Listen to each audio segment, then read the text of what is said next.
Bonjour à tous. Aujourd'hui, nous allons voir la structure électronique de l'atome. La découverte des électrons, protons et neutrons ont amené les chimistes à chercher les relations entre les structures des atomes et leur comportement chimique. Lewis fut le premier à suggérer que les électrons devraient être rangés en couches qui se succèdent à partir du noyau. Néanmoins, cette hypothèse a soulevé plusieurs questions, comme par exemple où sont localisés ces différents électrons. Ces électrons possèdent-ils des énergies différentes? Comment Lewis en est arrivé à cette hypothèse? Toutes ces problématiques ont inspiré de nombreuses recherches expérimentales et théoriques depuis le début du XXe siècle et elles se poursuivent encore de nos jours. Dans ce chapitre, nous aborderons les dispositions des électrons dans les atomes, mais avant, nous allons d'abord voir quelques notions fondamentales indispensables pour la compréhension de la suite de ce chapitre. Au début du XIXe siècle, on considérait la lumière comme une association de deux champs électriques et magnétiques perpendiculaires et qui se déplacent dans l'espace suivant un mouvement ondulatoire, c'est-à-dire ils oscillent comme des vagues. Donc une onde est caractérisée par une longueur d'onde lambda. Lambda représente la distance séparant deux sommets ou deux creux successifs. Elle est exprimée en mètres ou en nanomètres. À son tour, chaque longueur d'onde lambda est caractérisée par une fréquence qu'on note nu. Elle représente le nombre de vibrations par seconde. Son unité est seconde moins 1 ou bien Hertz. Ces ondes électromagnétiques ou lumineuses se déplacent dans le vide avec une célérité c égale à 3 puissance 8 mètres par seconde. La longueur d'onde lambda et la fréquence nu sont inversement proportionnelles et sont unies par la relation suivante. Lambda est égal à C sur nu. Le spectre électromagnétique représente la répartition des ondes électromagnétiques en fonction de la longueur d'onde, de leur fréquence ou bien encore de leurs énergies. Il englobe toutes les radiations comme les rayons gamma ou les rayons X, les rayons infrarouges, micro-ondes ou bien les signaux radio ou télévision. Nous remarquons que les radiations que l'on peut voir, c'est-à-dire la lumière visible, ne représentent qu'une infime portion des radiations électromagnétiques. Son spectre s'étend grosso modo de lambda égale à 400 nanomètres à 750 nanomètres. C'est une suite d'images juxtaposées formant un continuum de couleurs variant du violet, indigo, bleu, vert, jaune, orange et rouge. Justement, la mécanique classique seule reste impuissante à rendre compte des phénomènes à l'échelle atomique. La théorie des quanta a été formulée pour expliquer divers phénomènes. Donc par exemple, l'effet photoélectrique ou bien l'interprétation du spectre d'émission de l'atome d'hydrogène. Elle repose sur l'idée que l'énergie ne peut être échangée entre la matière et le rayonnement que de manière continue. Le quantum est la plus petite énergie qui peut être échangée entre la matière et le rayonnement. Nous distinguons deux sortes de spectres. Un spectre continu où la lumière est émise de façon continue. Les radiations électromagnétiques sont en quantité infinie et forment un tout ininterrompu de couleurs. Exemple, on a le spectre de la lumière blanche comme celui produit par une ampoule ou bien le soleil. Le spectre discontinu, appelé aussi spectre doré, la lumière est émise de manière discontinue. Ce spectre est sous forme de raies. Il ne comporte qu'un nombre limité de fréquence ou de longueur d'onde. On a le spectre d'émission des atomes, par exemple. Après avoir défini ces quelques notions préliminaires, nous pouvons aborder maintenant l'étude de la structure électronique des atomes.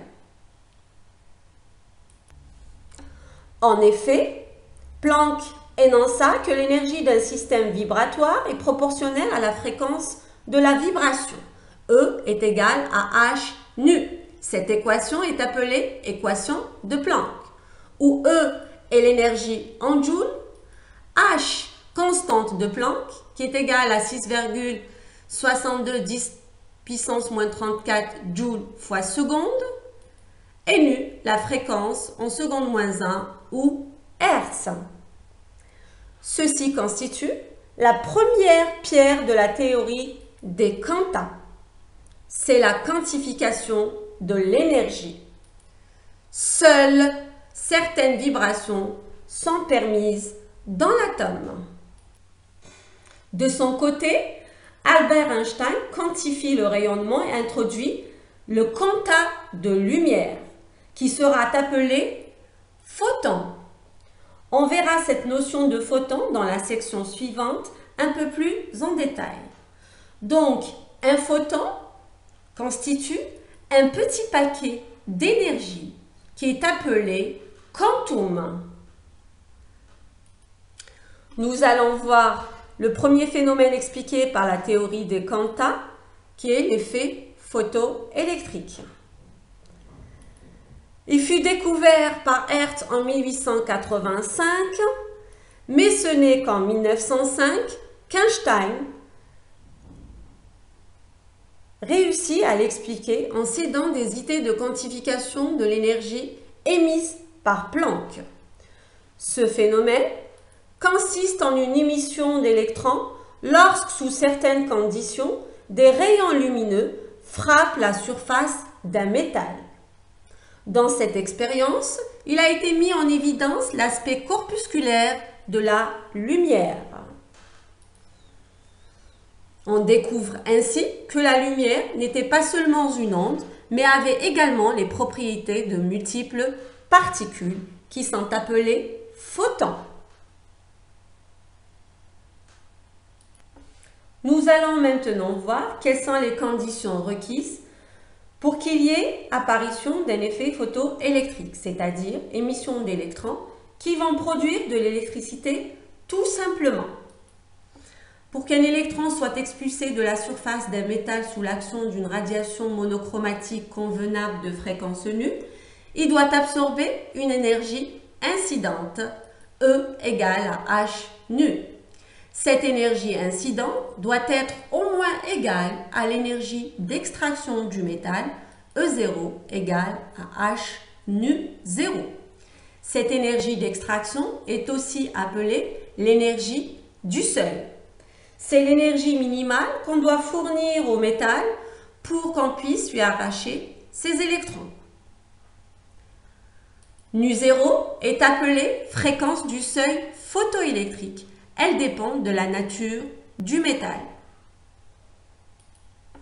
Si l'énergie incidente est supérieure à l'énergie du seuil, l'excédent d'énergie va servir aux électrons pour qu'ils acquièrent une certaine énergie cinétique, EC.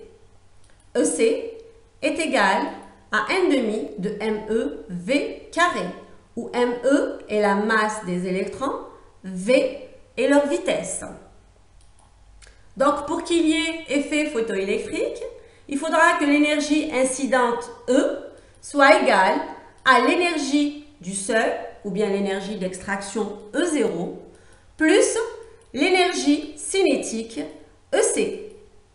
C'est-à-dire, H nu est égal à H nu 0 plus 1/2 de MeV carré.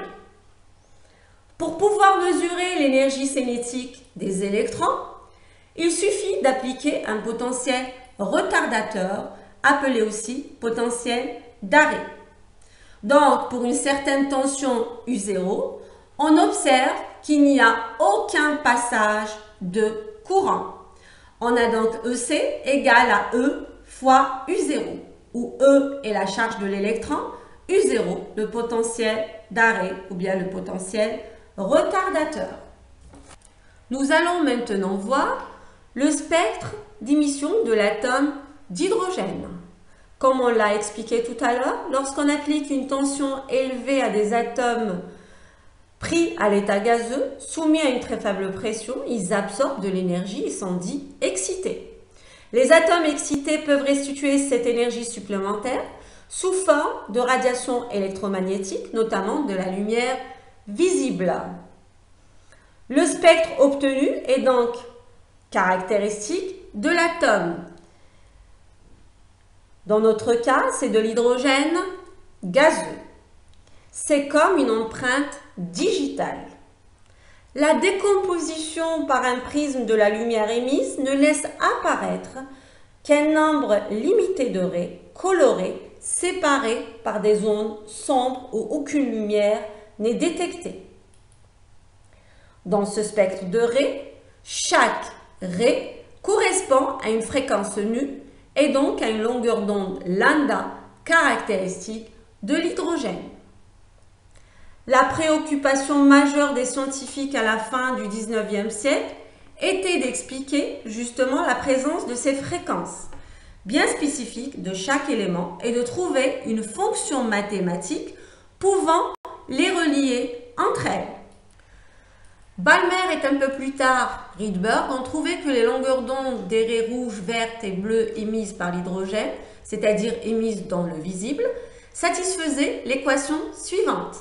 1 sur lambda égale à RH fois 1 sur 2 carré moins 1 sur n carré, où lambda est la longueur d'onde exprimée en nanomètres ou en mètres, n est un nombre entier supérieur à 2, RH, appelé constante de Rydberg pour l'hydrogène, est égal à 1,097 10 puissance 7 mètres moins 1. Merci pour votre attention et à très bientôt pour la suite de ce chapitre.